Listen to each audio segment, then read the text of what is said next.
Chers amis, bonjour. C'est avec grand plaisir qu'on se retrouve dans le cadre du programme de Matmidim. Et Bezrat Hashem, aujourd'hui, nous allons continuer la suga de Melechet Marchevet Davar She'eno Mitkaven. La troisième semaine que nous étudions Davar She'eno Mitkaven.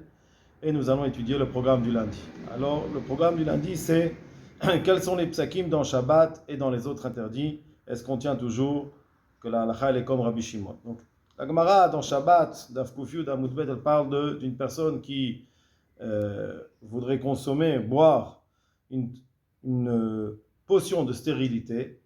Et la Gemara pose la question, c'est interdit de boire cette potion puisque la castration est quelque chose d'interdit. Et donc la Gemara demande, Tosfot nous dit, ce que le Sheiltot explique, ce que la Gemara dit qu'il est interdit de boire cette potion Samada Akarta, cette potion de stérilité.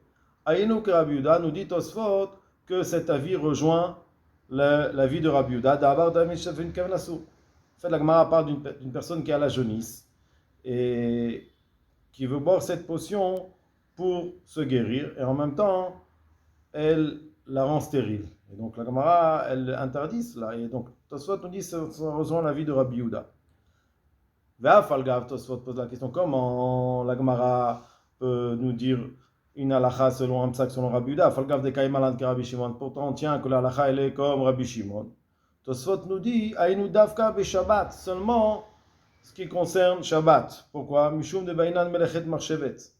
Dans Shabbat, selon les Shtei Ishtot, la halakha elle est que d'avoir Shem Mitkaven Mutar. Pourquoi? Parce qu'on a besoin d'une Melechet Marchevet, comme on l'a expliqué, une melacha qui soit réfléchi, qui soit avec intentionné. Avalé bechol la Torah kula, ce qui concerne le reste des interdits de la Torah, svir alan que Rabbi Yehuda, on pense que la halakha est comme Rabbi Yehuda que d'avoir shemit kaven asur. Ça c'est le Sheiltot. Tosfot sur le Sheiltot nous dit ve'en il n'est pas d'accord. Pourquoi? De bechol la Torah kula kaim alan que Rabbi Shimon décharé. Dans toute la Torah, même les autres interdits qui ne concernent pas le Shabbat, alors on est posek, on tranche la halakha comme Rabbi Shimon. Comme c'est mashma, c'est sous-entendu plus haut dans le Perek Hamotzi. Damrina, là-bas dans la Gemara, elle dit de Rabbi Yochanan Savar, qu'est-ce Mishnah? Rabbi Yochanan pense comme une Mishnah, Stam qui est son nom, à savoir des Nazir Chofef. Le Nazir peut se frotter, donc se laver les cheveux avec des produits.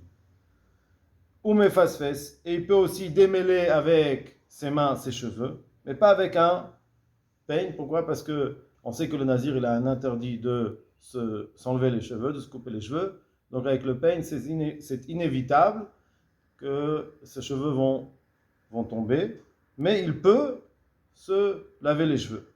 Va et nous Rabbi Shimon, et ça rejoint l'avis de Rabbi Shimon.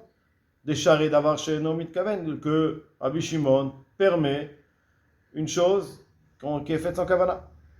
Donc de là on voit de la Gemara que même les autres interdits on n'est pas comme Rabbi Shimon.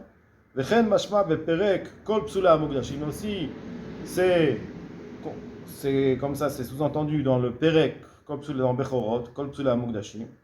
Là-bas Shmuel savar ki Rabbi Shimon bechol la Torah kula. Shmuel pense comme l'avis de Rabbi Shimon dans toute la Torah. She'eno mitkaven deshareh de d'avoir chez mitkaven charé que une chose qui est permise, qui n'est pas sans kavana, elle est permise. Là-bas, on parle de maquise d'âme, on parle d'un bechor. Le bechor, on n'a pas le droit de lui faire un moum. Et par contre, s'il est plein de sang, on a besoin de lui faire akaza d'âme, ça veut dire lui enlever du sang. Alors, on a le droit de le faire.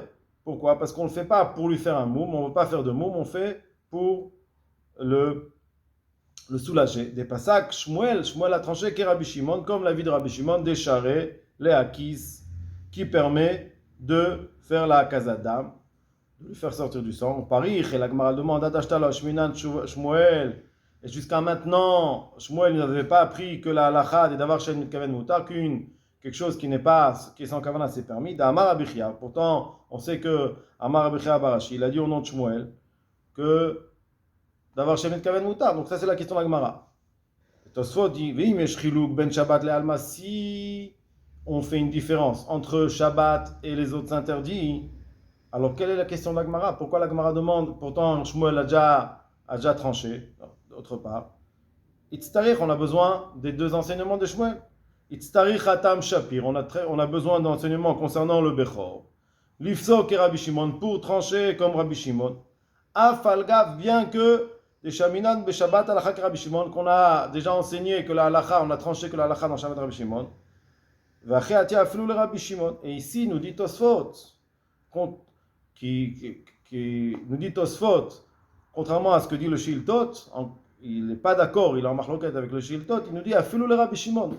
Ce que nous interdit la Gemara de prendre cette potion de stérilité, même si il ne le fait pas pour être stérile, mais il le fait pour se guérir d'une maladie, ça va d'après Tosfot à Filuk Rabbi Shimon. Pourquoi? Et Psikrecha, puisque c'est inévitable, Psikrecha, Devada Yistare, c'est sûr qu'il va être castré, Beshiat Kosikrin, donc on ne peut pas lui permettre, on ne peut pas considérer son action de boire même pour se guérir comme une chose qui est d'avoir chez Nomit Kaven, puisque tu connais les conséquences, et les conséquences, elles sont évidentes, et donc c'est sûr que même d'après Rabbi Shimon, c'est considéré comme Psikrecha, et c'est interdit, c'est pas considéré comme d'avoir chez Nomit Kaven.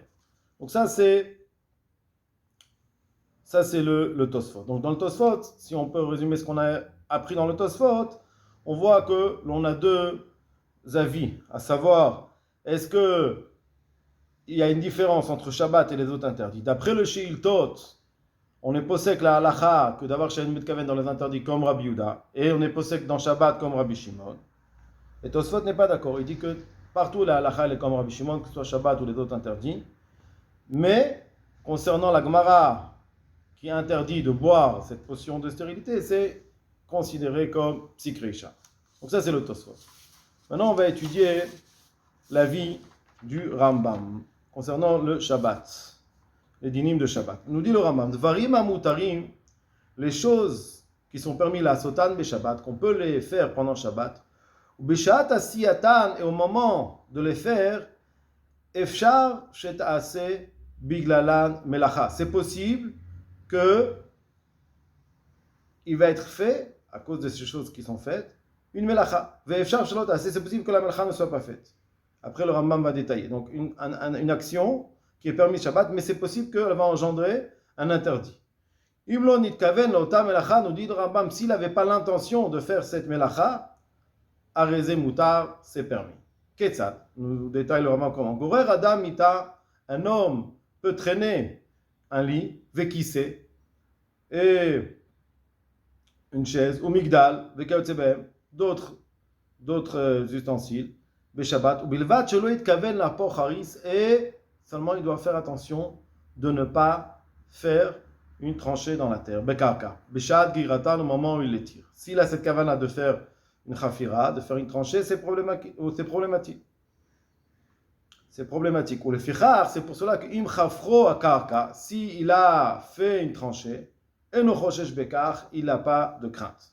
Pourquoi? Nous dit le Rambam, le fichelon yitkaven, puisqu'il n'a pas la kavana. Donc une chose, un acte qui a engendré un interdit, s'il n'a pas la kavana, c'est permis. Vechen, et c'est pour cela aussi, ma'alech adam al gabe asabim beshabbat. Un homme peut marcher sur de l'herbe pendant Shabbat, ou bilvat shelo yitkaven encore otam, mais il faut faire attention de ne pas arracher l'herbe, de ne pas avoir l'intention d'arracher l'herbe. S'il n'a pas cette intention-là, même si se peut qu'il y ait de l'herbe qui soit arrachée, comme ce n'est pas quelque chose qui est inévitable, donc il n'y a pas d'interdit. Le fichach, imne, krou, enochoché, si il s'est avéré que l'herbe a été arrachée, il ne craint pas. La même chose concernant les autres. Il peut aussi on parle aussi de Shabbat, il peut se laver pendant Shabbat avec une potion qui est faite à phare à perot, qui est faite de la poussière de fruits. Et il faut qu'il ait la kavana de ne pas se couper les herbes, les poils. Les fichach, imnachar, et nochoshesh. S'il a coupé, puisque même si on sait qu'on ne peut pas s'enlever pendant Shabbat, c'est pas s'épiler, imnachar, si ça a été épilé, et nochoshesh. Pirza trouka. Si jamais il y a eu une pirza qui était serrée, Moutar likanes va Shabbat, on a le droit de rentrer pendant Shabbat. Afal pi shemashir srorot, même si cette pirsa-là, elle fait tomber des pierres. V'chen kol davar she'enu mitkaven, toute chose qui n'a pas la kavana, que gonze arez moutar, comme cela, c'est permis. Donc le Rambam, on voit que lui tranche, comme Rabbi Shimon, que davar she'enu mitkaven, moutar, une chose qu'on n'a pas la kavana, c'est moutar.